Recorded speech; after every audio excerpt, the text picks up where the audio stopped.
Welcome to The Athlete and the NARP. I'm Jenna Daly, and I'm the athlete. And I'm Claire Fenton, and I'm the NARP. And if you don't know what a NARP is, then you're one too.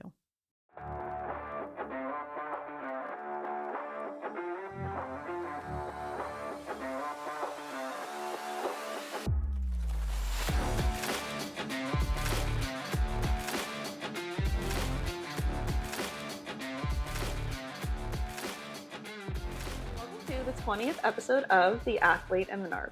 Today we're going to be discussing the future of MLB.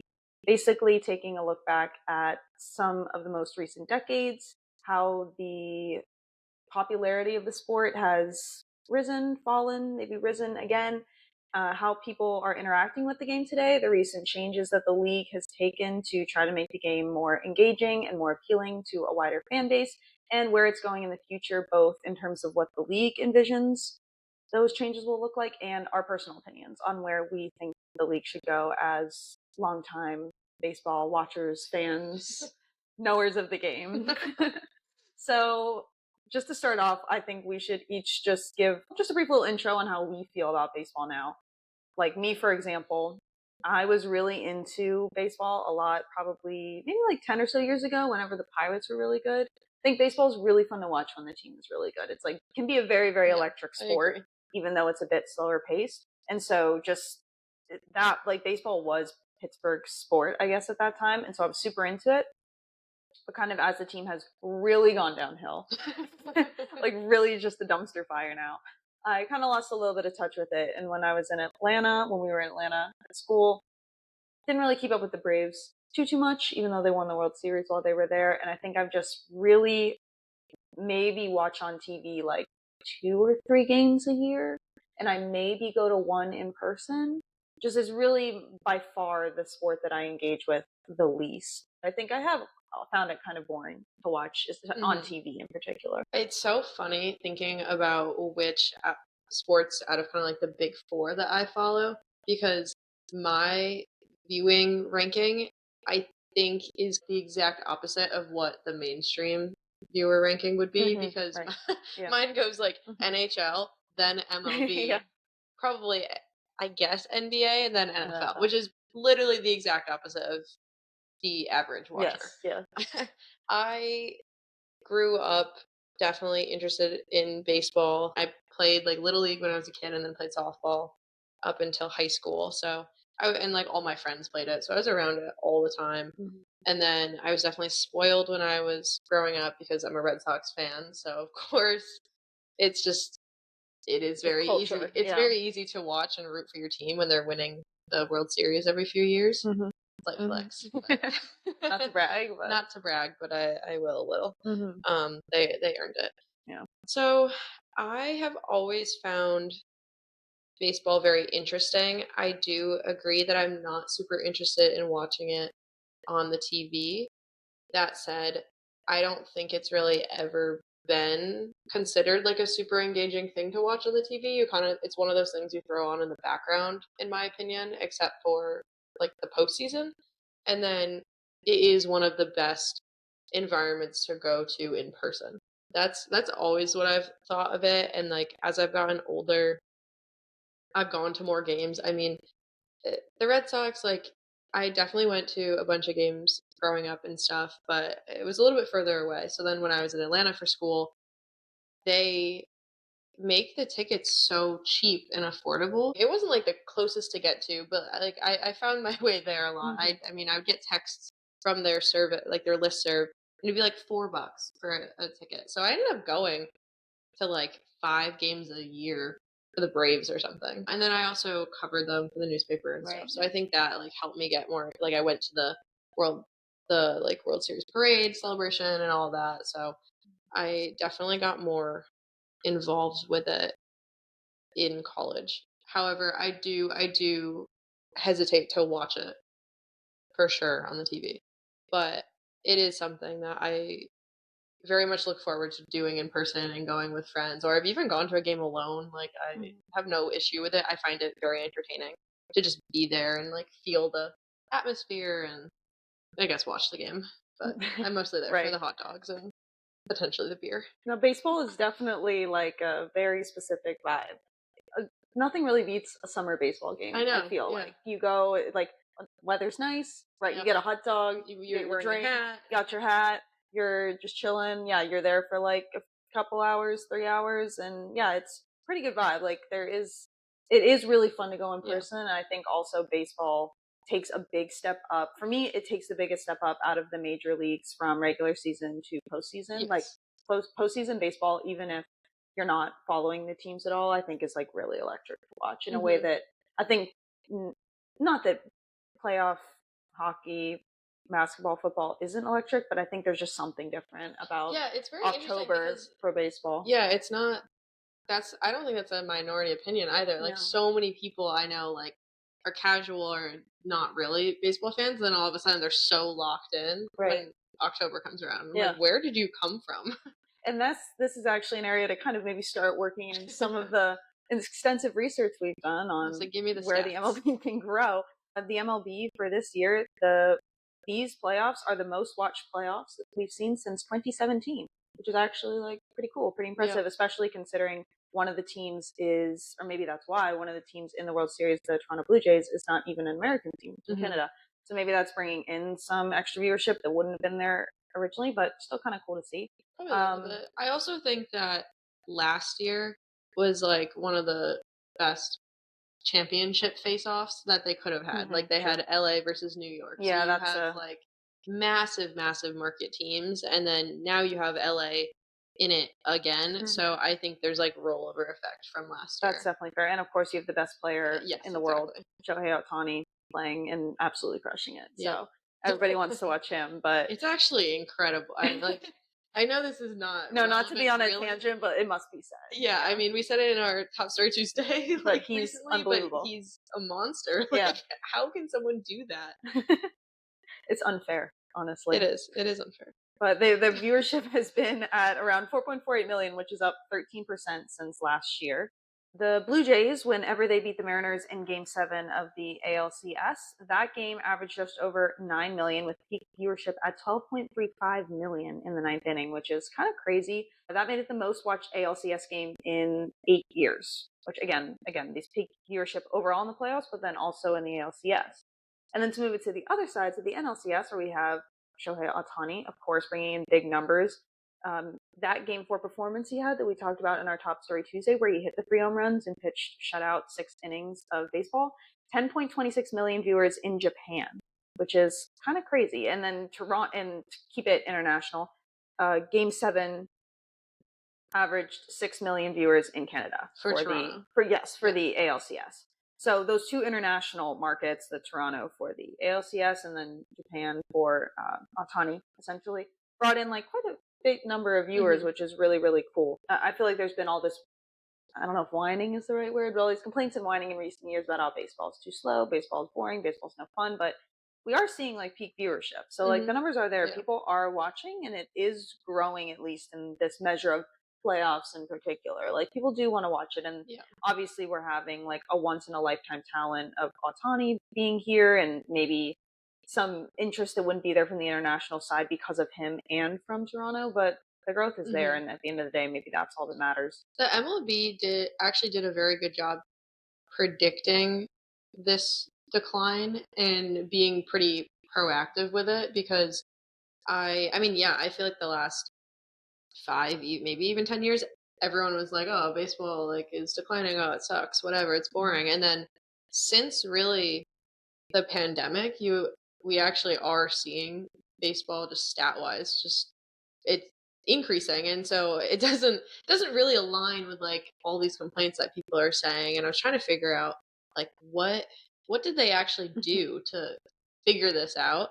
And it definitely seems like there were a few things maybe with timing that they got lucky, but honestly, they've been very intentional, which I don't want to like explain all of them because I would talk for 30 minutes myself, but 2 of the big things that I could really identify that they benefit from that they weren't lucky, it was very strategic, was about a decade ago, they really invested heavily into like youth participation and getting the younger crowd interested in baseball again just by even playing it.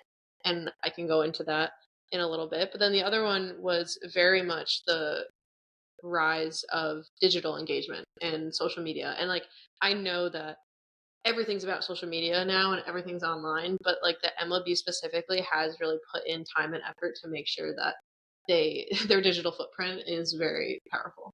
So those are the two that I can pinpoint that I'm like, they actually recognize that people were complaining.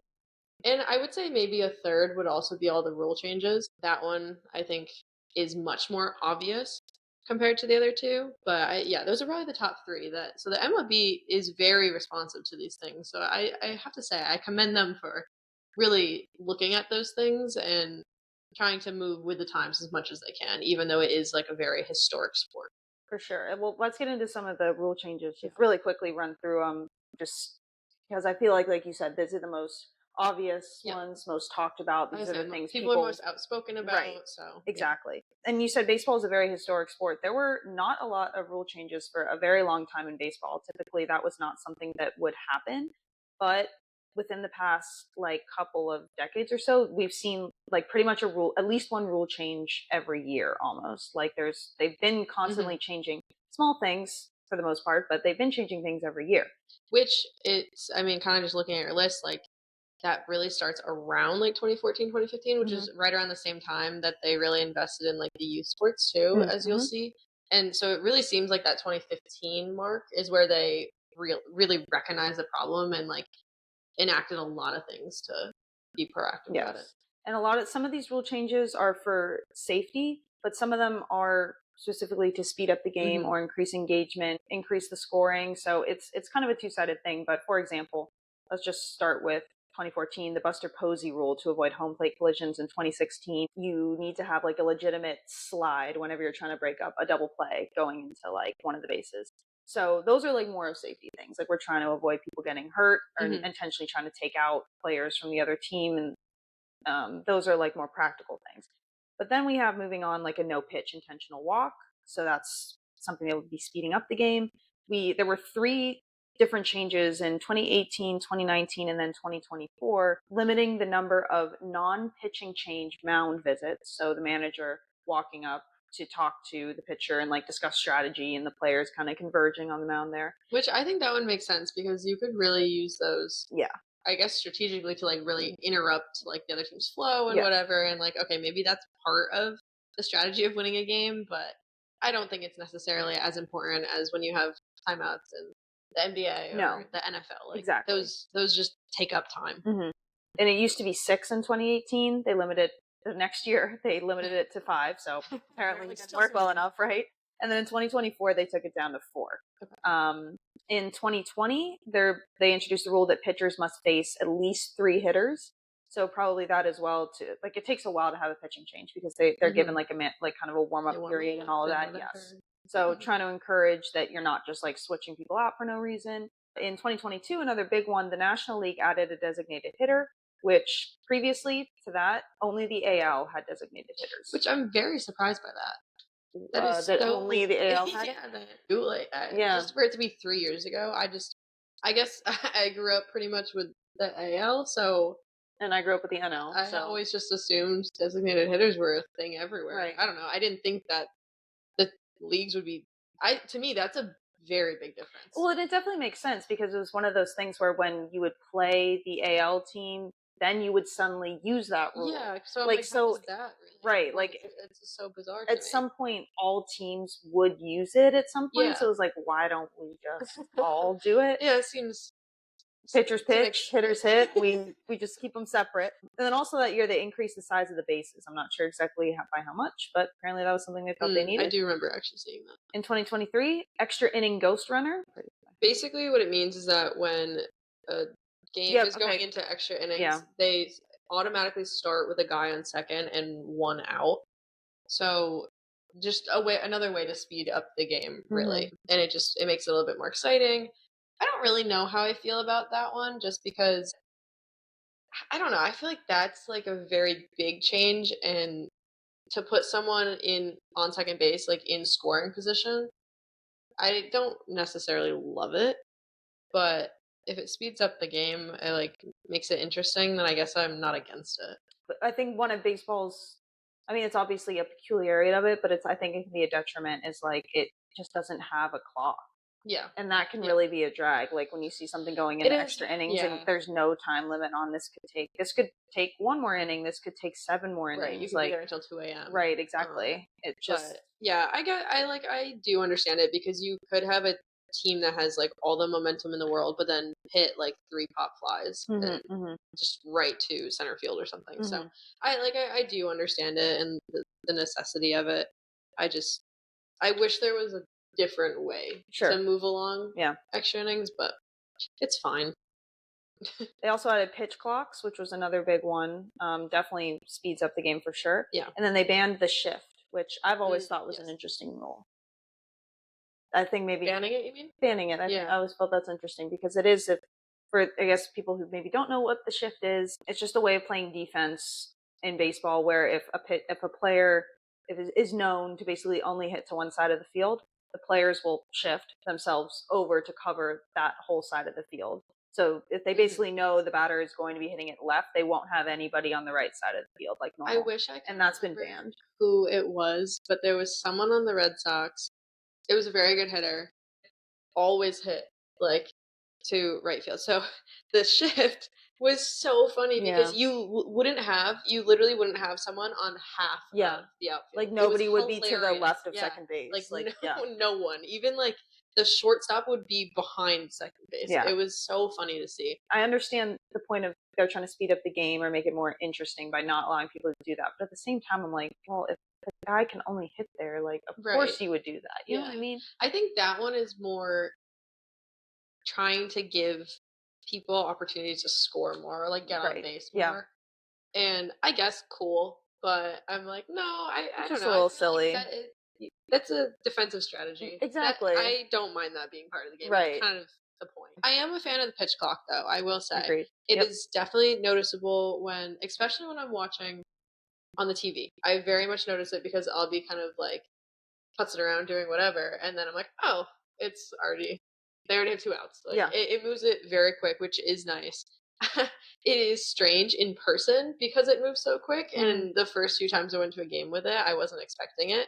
I was like, wait, the inning, like, the top of the inning's already done. What's going on? So, I don't know. In person, it, like, almost felt a little rushed, but it is still a 2.5 hour experience, so I'm a big fan of it. I don't think most people have complained about the pitch. No, it's actually, the reaction to it was actually very, I don't know, I would say very successful. Like, I have this stat. I found that 86% of fans aged 18 to 34 said that they were more likely to watch, like, specifically as a result of these rule changes. And I was 86%. I don't know if that just means people being like, yeah, sure, I would. But that's high enough that I'm like, oh, wow.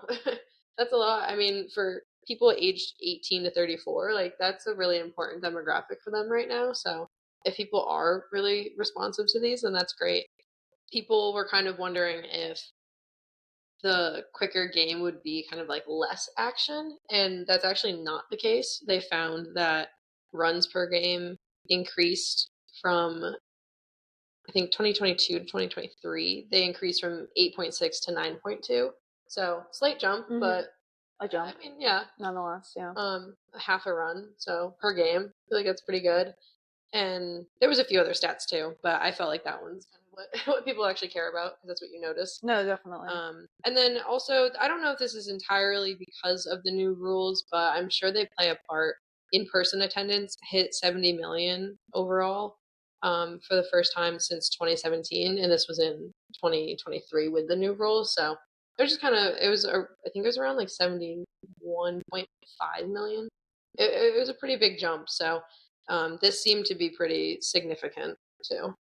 So people are liking the rules. No, and I think that's another thing to kind of touch on or segue into with, the in-person attendance being higher, which is baseball is definitely a very regional, local, in-person focused sport. Absolutely. Coverage-wise, like broadcast-wise, it's absolutely dominated by what's called RSNs or regional sports networks, which is just like your local channels with like your local broadcasters.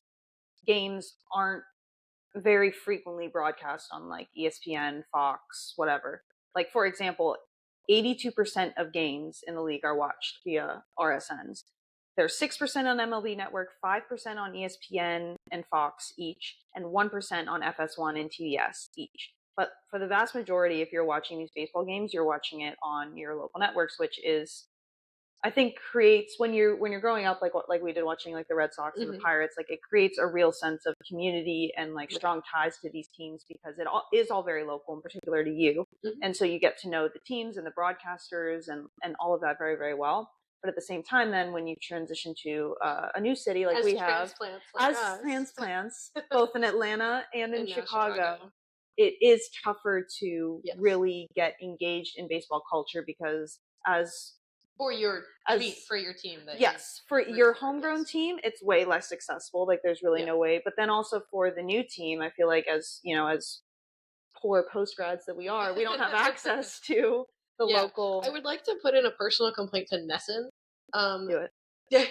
Nesson, if you're listening to this, why are you charging me $35 a month to watch the Bruins and the Red Sox? And half the time they're blacked out, so I can't even watch them. I don't pay for that, but maybe if it was cheaper, I would consider it. Exactly. Or I would mooch off of my family paying for it. These are the types of quandaries we have to deal with. So trying to focus on our MLB team or other RSNs. Please lower your costs. I'm begging you. And it is funny to see, like, on these RSNs, people really do use them for baseball very, very particularly. Like, for pretty much any of the major cities or with teams with, like, major, or cities with major teams in other leagues, baseball is dominating the RSN viewership. Like, for example, the Yankees and the Mets each have double the local viewership of the Knicks in New York, which is baseball is big in New York, but still, double the local viewership of the Knicks. The Dodgers are bigger than the Lakers.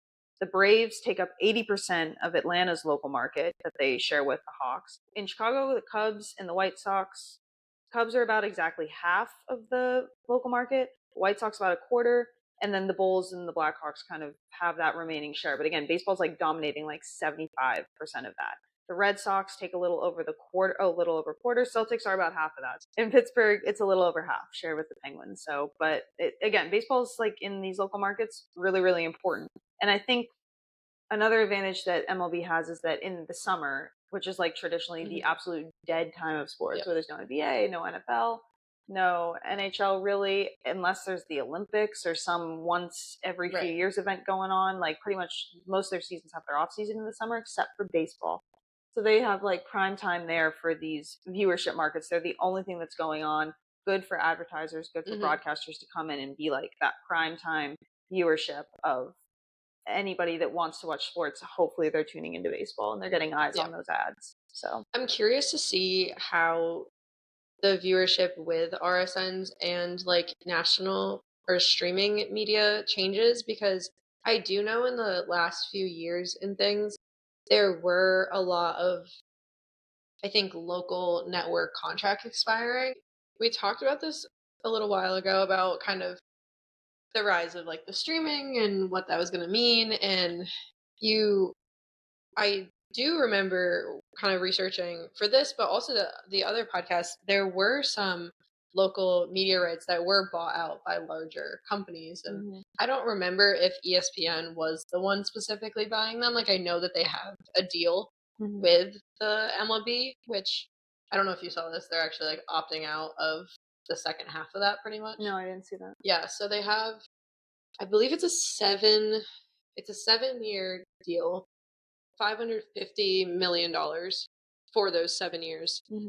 They decided not to renew for the last 3 years with that current contract. And then I saw a report from, I think it was August of this year, that the MLB is trying to strike a new deal with, I believe it's ESPN, NBC, and then there was one other like larger company.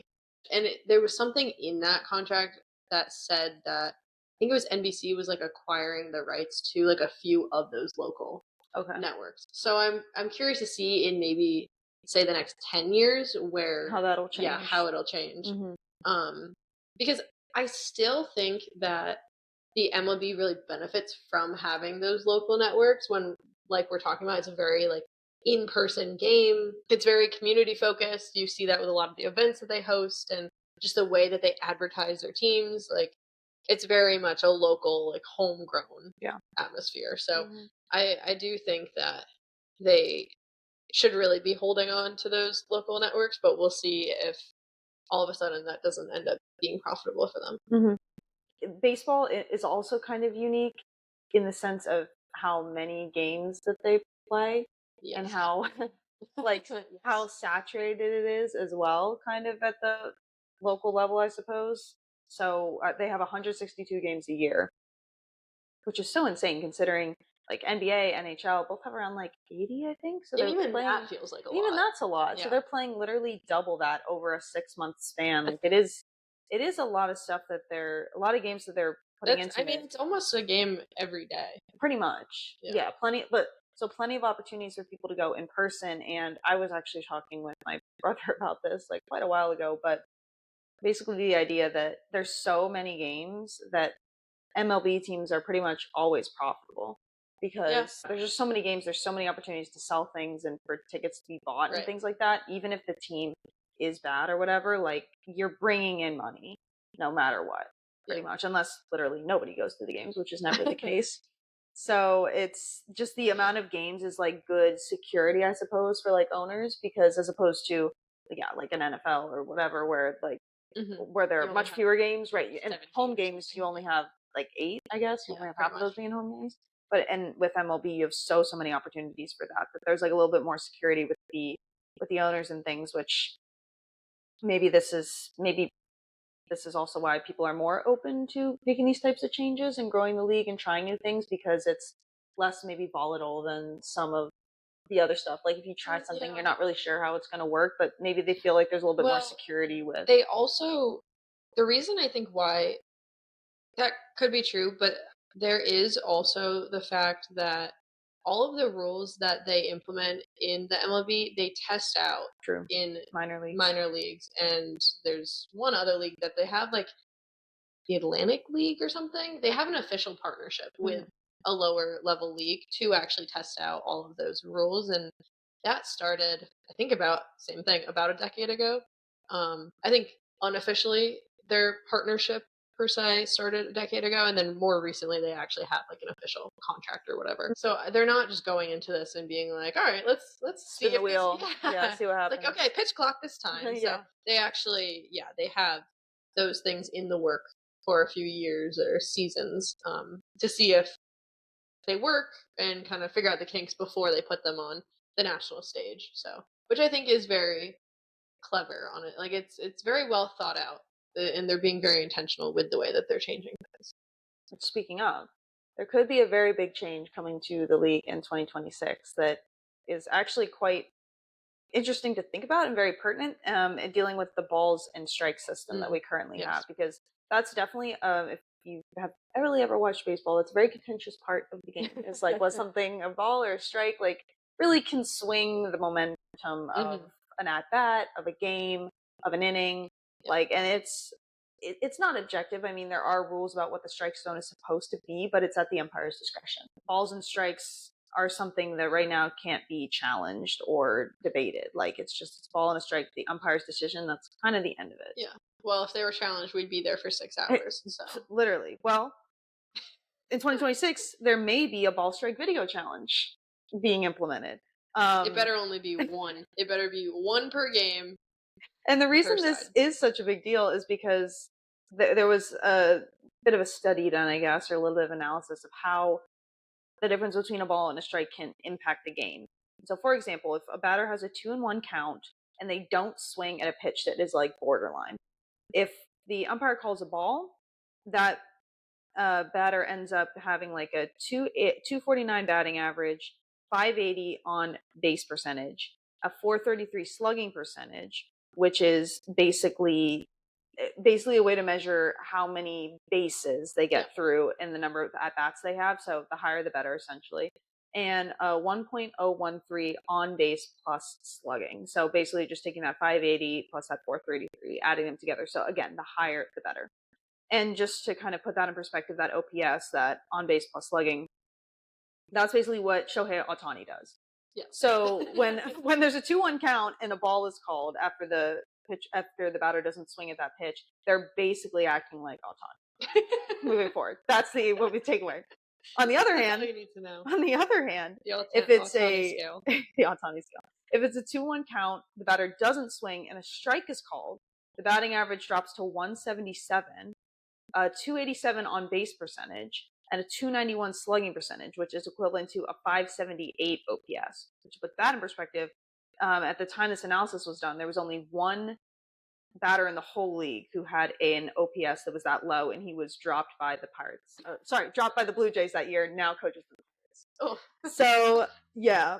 That's not great. An ill fate befalls those who have an OPS that low. Yeah. So, but just to show, like, the difference between a ball and a strike, makes a big difference in the outcome of how well the batter does and the psyche of both of those players going into what's happening. That is very interesting. So to have a system that is potentially allowing for like factual analysis and checking of balls and strikes, which is being tested right now. That's why I brought it up. Is being tested right now in these minor leagues and these Atlantic leagues. To have something like that implemented would be a very significant and big change to the game. Is it for the better to probably have things be more accurate? Yeah, probably. But again, also at the same time, it's going to open like a big can of worms of like this. It's not something like even out of bounds or something like that for basketball, which happens frequently, but is not challenged super, super often and is not super close all the time. Like balls and strikes are like, happen so much, like more than anything else that is challenged, I feel, in any other sport. I imagine like the rules will be pretty tight with like how many you can challenge and I don't know. The protocol, I imagine, will be very thorough to be able to do that. And then there's probably going to be, or I hope there's some limit on like how long a decision is allowed to take.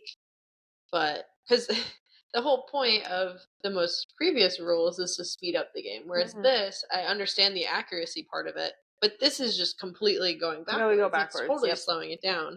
And I don't really know if there's a way to make that time in the game interesting to people.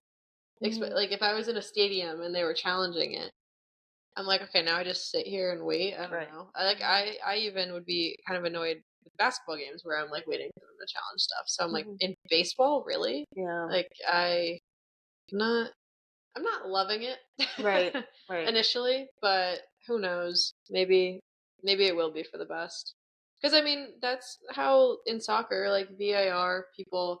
Right. It's still up for debate. Like people still kind of argue back and forth, and I think some people might argue that it kind of like kills the integrity, like authenticity of the game. I don't know, ruins the flow a little bit.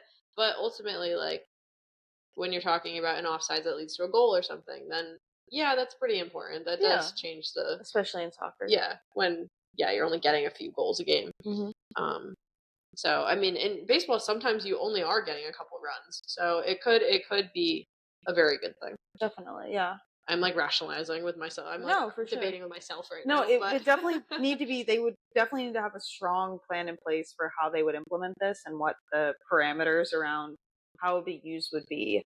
And I feel like this is at least a more, I don't know what the word is, like more practical or maybe more palatable change than something else that has maybe been floated or talked about a little bit, which is this idea of a golden at bat, which would be insanity. Which would be a rule that would allow a player to hit out of order once per game, like kind of like in a high stakes situation. Suddenly, like, okay, Ohtani just batted last inning.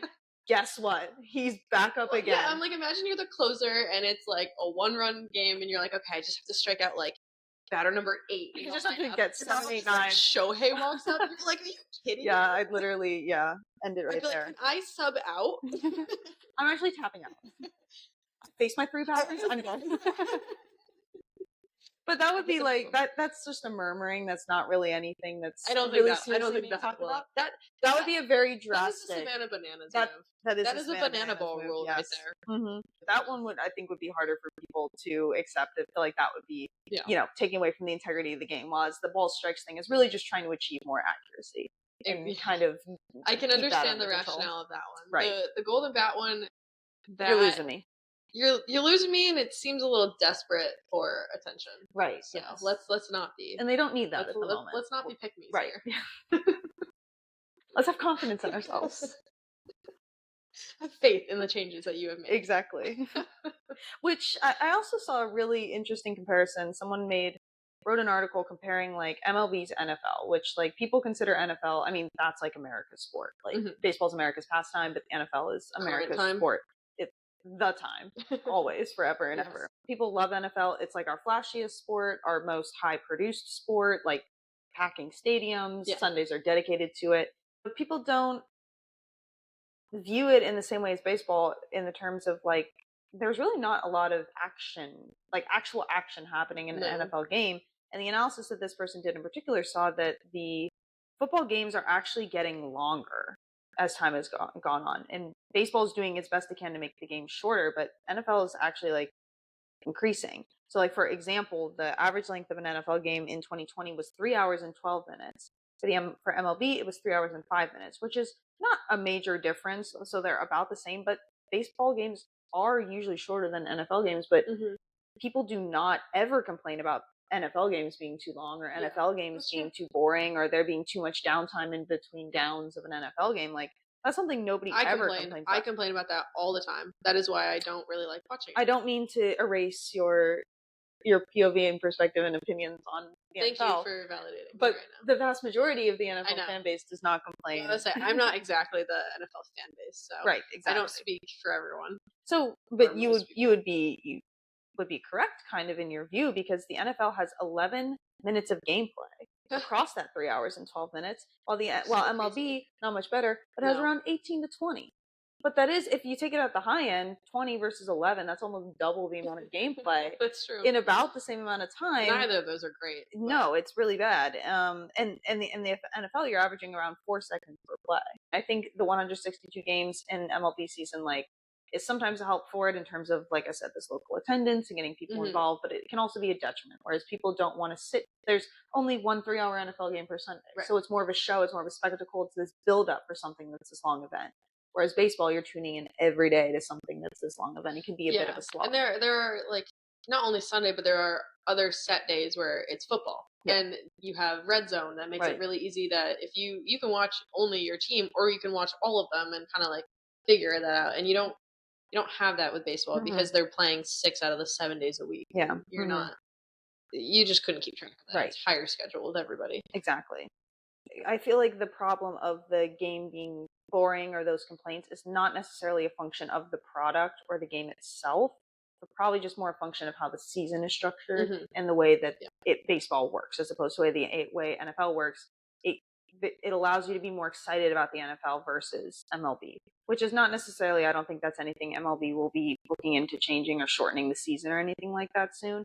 But it means then when they're trying to, increase engagement and viewership in these things, they have to turn to these other avenues, like Jenna had talked about, investing in youth and their social media presence, these other avenues that allow them to grow the game or allow people to see the game in a different light so that they can then get engaged that way. Yeah. Well, I mean, speaking of that, they're a very good league when it comes to like the digital engagement. And it's funny because this is something that I had kind of noticed just on my own, just like perusing social media. As we do. As one does.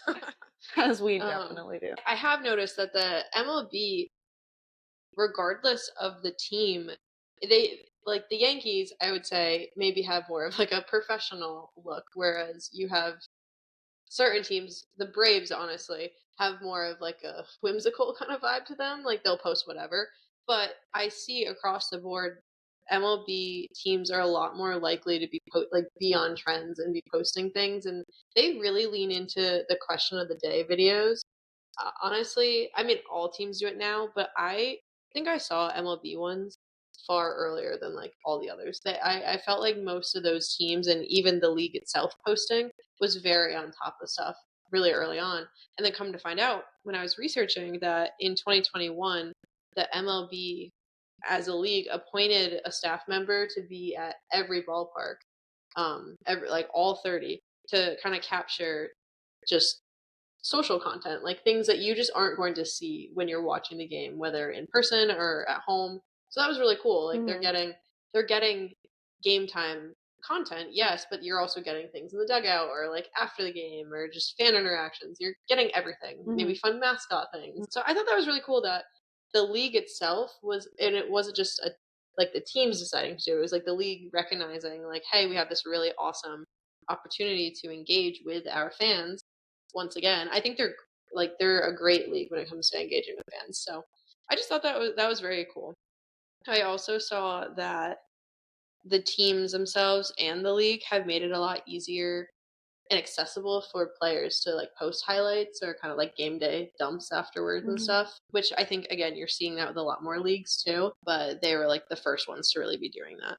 So I thought that was cool. And then if you want some stats on this, Yeah, let's do it. Always down. Of course, they actually saw, I'd say, like tremendous growth in 2024 across all socials. So I don't have info on TikTok, which I imagine that skyrocketed, but for Instagram, they grew 28%, X was 69%, Facebook 17%, and then YouTube 33% in 2024 compared to the year before. So that was a pretty big jump, and I mean, you're seeing it across all platforms too, so it's really showing that they are investing the time and effort into what they're posting. And one thing I've noticed in particular, I've seen a couple creators that specifically go around talking to the Spanish-speaking players in Spanish and like engaging with them that way, which I think is really cool as well, because it would be easier probably to just kind of sideline that part of it and not have people do that kind of stuff. But it's nice that they're having that platform where a lot of baseball players like really don't speak English and like because they just don't. And that was that was probably part of the issue at one point with the MLB trying to advertise itself. Like they couldn't really take advantage of like star players if they weren't comfortable speaking in English or like cracking jokes in English. Like even on Tony, for example, like I don't know how good his English is, but I just know he's famously. It's getting better. No, I mean, well, famously his translator was implicated in. He famously had a translator who was implicated in a gambling scheme. Yeah, you can't forget that one. Yeah, so for example, the face of the league did have a translator though.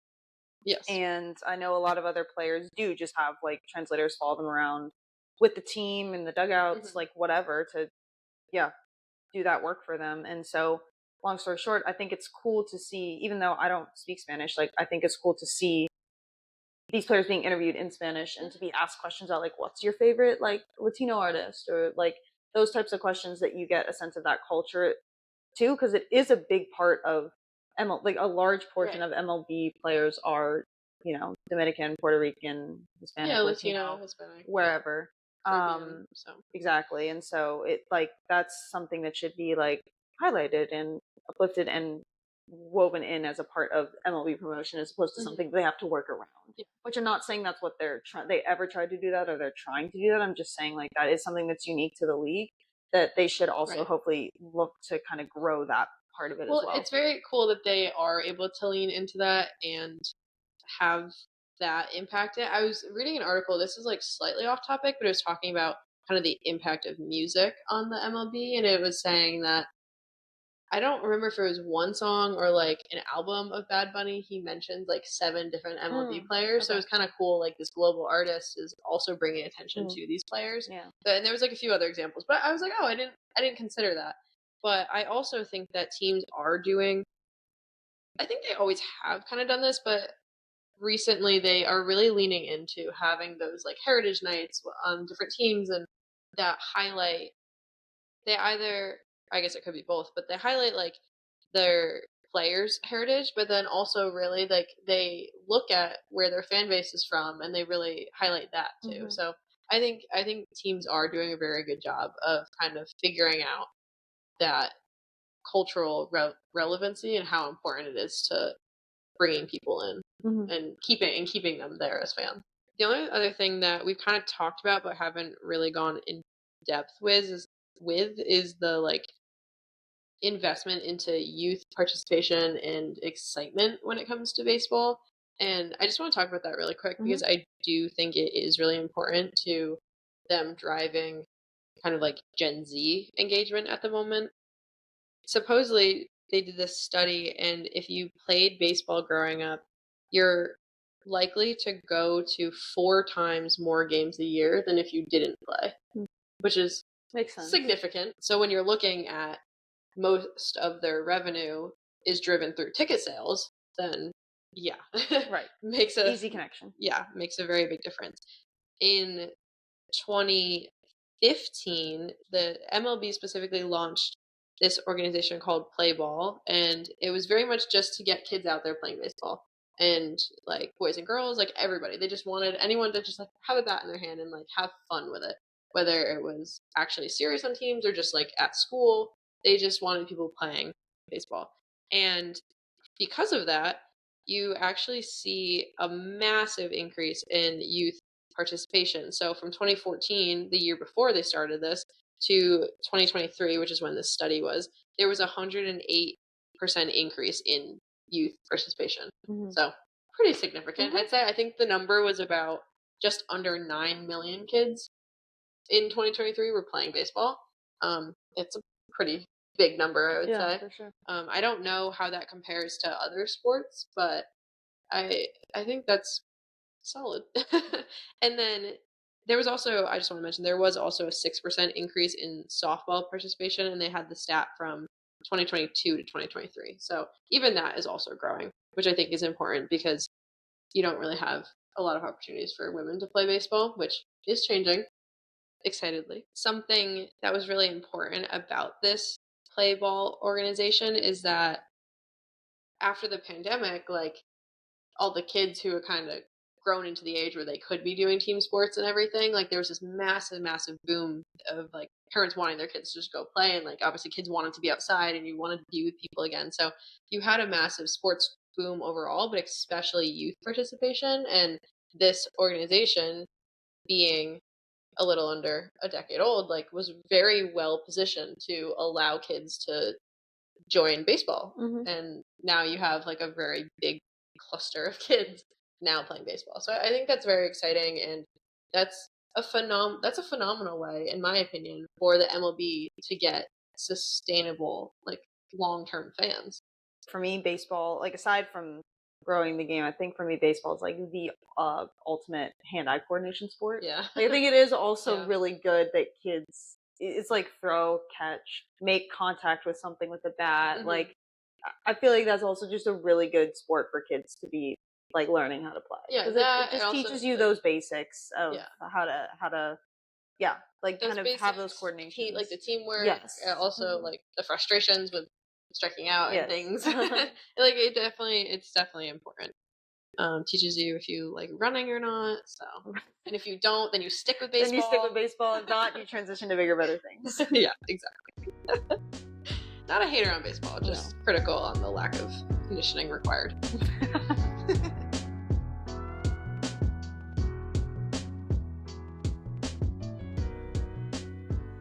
For this week's Fun Friday, Claire and I are sticking with the spooky theme of Halloween and superstition. So we are going to be playing red flag, well, in our case, pink flag, but red flag or green flag when it comes to different athletes' superstitions that Claire has queued up for us. Mhm. So let's get into it. I think I've got a list of 10 of them here. We're just going to go through them and see what we think. So this first one is Josh Allen, quarterback for the Buffalo Bills. He makes himself throw up before every game.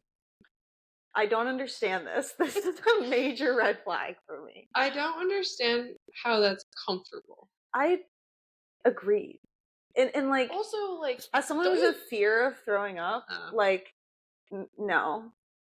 I unfortunately have thrown up too often for running. I mean, it's just a thing in running, unfortunately. So I'm not fearful of it, but I wouldn't say that I enjoy it enough to force myself to do it before everything. Also, as we discussed, football games are 3 hours long. Don't you get hungry? Yeah. Like, I feel like I'd feel fatigued. Agreed.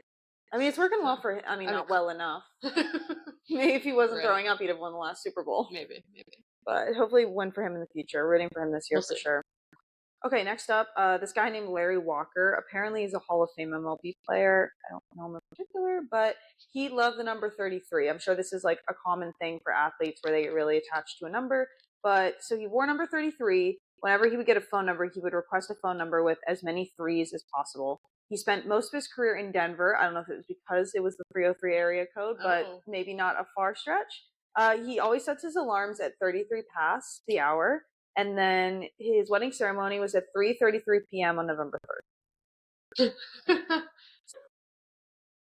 I was honestly on board until you said that he sets his alarms to 33 after. Oh, you're not gonna... Okay. That's a red flag. Well, I'm gonna say green flag, and you're not gonna like this, but I actually do that. 33? So, not 33 specifically, but I always set my alarms, like, at an odd number off the... So, like, I'll set my alarms for, like this morning I set my alarm for 5:33. For example. Oh no! See, but so that is him. But I'll do it at 5:07. I'll do my alarms at 5:17, 5:03. Like I always pick an odd number, a little bit off of the hour. I hate prime numbers. So a lot of those are odd numbers. All of them are odd numbers. I'm actually an odd number girl. Like when you watch TV, are you someone or listen to anything? Do you always have it on an even number of the volume? Well, it's usually a multiple of 5, but I'll accept like a 12. Okay. But if it's going to be like 14, it might as well be 15. So it'll be 15. I see. I'm always just an odd number. I don't. Such an oddball. I know, right? It's a green flag for me because I can relate. I can relate to Larry here. Okay. Serena Williams. So she always wore the same pair of socks until she lost a match. So her longest win streak was like a record at the time. She played 34 matches in a row without losing in 2013. And she had a couple other stretches where she won 33 matches in a row. So she was going multiple times, 33, 34 match stretches without washing her socks. Oh, so it was without washing them? Yeah, without washing her socks. Yeah, sorry. Honestly, I think it's fine. Yeah, like I wouldn't say it's like a red flag. I mean, it's not great. I'm not in love with it, but like it's socks. It's not like it's like your underwear or something. Exactly. Yeah. I feel like I've heard like weirder stories where people don't wash stuff. So that's fine. Next up, we have Wayne Gretzky, famous hockey player. Would drink. I don't necessarily understand exactly how this works, but I guess in between periods he would always drink in order, like Diet Coke, water, Gatorade, and back to Diet Coke. Did it say the quantity? Didn't say the quantity. It just said it was those drinks kind of in that order. And I don't know if it was every period or how it worked exactly, but either way, I think it was a green flag. I'm a big DC kind of girl. A doke, if you will. I've heard that recently. Doke? Yeah. For Diet Coke? And I hate it. But it's stuck in my brain now. Jail, whoever said that. I mean, I think it's interesting. Like, I think I would be really thirsty. I wouldn't want to be, like, slurping down a carbonated drink. But then he has the water and the Gatorade. He does have the water and the Gatorade, yeah. My complaint with it is finishing with the Diet Coke. Yeah, true. I wouldn't want to go back. No. Maybe he liked the caffeine? But green flag nonetheless. Yeah. All right, so this one's kind of a classic. Tiger Woods always wore his red polo for like his Sunday matches, like his last like the last day of whatever tournament he was in. I guess when he was little his mom told him that was like his power color, which is kind of cute, and so he always like wore it for kind of like, you know, for her / because of her, and now it's like his iconic red polo. I mean, I think that's a green flag. Green flag. It became iconic. Yeah. Like when you think of Tiger, you think of that red. I honestly don't even think that'd be weird if like a random person like wore something every Sunday. I don't know. I'm like, okay, cool, it's your Sunday. It's your outfit, yeah. But like, I don't know. The fact that it started with his mom, like telling him it was his power color, like, his superhero his power fit, yeah. Very cute. That's very cute. So definitely green flag. All right. LSU football coach Les Miles, allegedly whenever they would go to like each of their games, he would eat a bit of grass from the field. And I'm curious, I didn't actually ask this question. No further elaboration needed. I didn't actually ask this question when I was looking, but like, what if it was a turf field? That's exactly what I was just thinking. I'm like, you're just eating cancerous pellets. Yeah. Red flag. Red flag for cancer, for sure. I just don't understand his rationale for eating the grass. I guess to connect. Yeah, I guess, but be one with the earth, touch grass, literally, but eat it. But I'm like, you can't just like pet it a little or something. I don't know. Because he felt compelled to just ingest it, be one with the field. So the U.S. women's national team, this one's like a pretty, I feel like, generic one, but they always sit in the same seats with the same person before game. Kristen Press talked about how, in particular, when she first joined the team, she like accidentally sat in Alex Morgan's seat, and Alex sat with Tobin Heath, and Alex was nice about it. I guess didn't say anything, but I think they were on their way to like an Olympic game. And she's like, "Girl, you gotta move. I'm sorry, like That's I really gotta sit here funny. with Tobin." So for me, I think that's a green flag. Pretty harmless. I think most people do I think that. it's a green flag. Yeah, I think that's cute. I mean, for like my team, we would pretty much stay in the hotel room with the same person the entire season. So I don't know. It like builds the camaraderie and whatever. Makes you like it's one less thing you have to worry about on game day or whatever. Yeah, definitely. All right, English hockey player, field hockey. Yes. Laura. I'm gonna swear, and I was like, wow, I didn't really think this called for that. English hockey player Laura. I just love saying that. Laura Unsworth. She has a teammate named Ashley who has curly hair, and Ashley would always straighten her hair before the games, but I guess she did that one day and they lost. So now she won't let Ashley straighten her curly hair anymore. So her superstition is she won't let Ashley straighten her hair. For me, I think that's a green flag because I say let your curls be free. Yeah.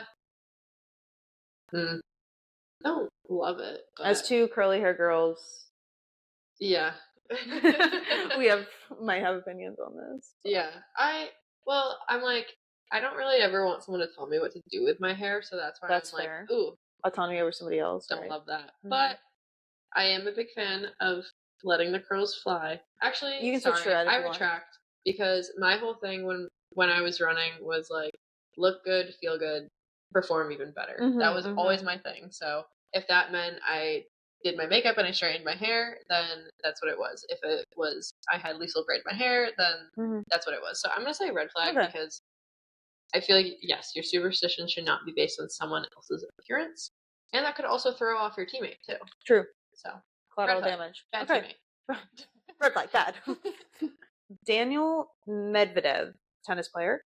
He eats exactly 2 hours 30 minutes before matches, not a minute before, not a minute after. He's like 2 hours and 30 minutes. I am eating now, and he said timing is very, very important to him. I'm going green flag. As someone who really likes structure, like loves structure, there is something that I really like about this. Yeah. However, at the same time, I'm also like that is so specific. Like it's specific and like probably a little obsessive. However, I very much understand needing a very specific routine to perform well. So I'll give him a green flag. Yeah. Is it strange? Yes, but I don't see anything wrong with it. No, he's a pro. That's why he is where he is. Exactly. I'm like, if he ate at 229, then maybe he wouldn't be pro. So we don't know. I mean, we can't argue with that because we don't know. Exactly. All right, last one I got here. John Marco Tamberi, Italian high jumper.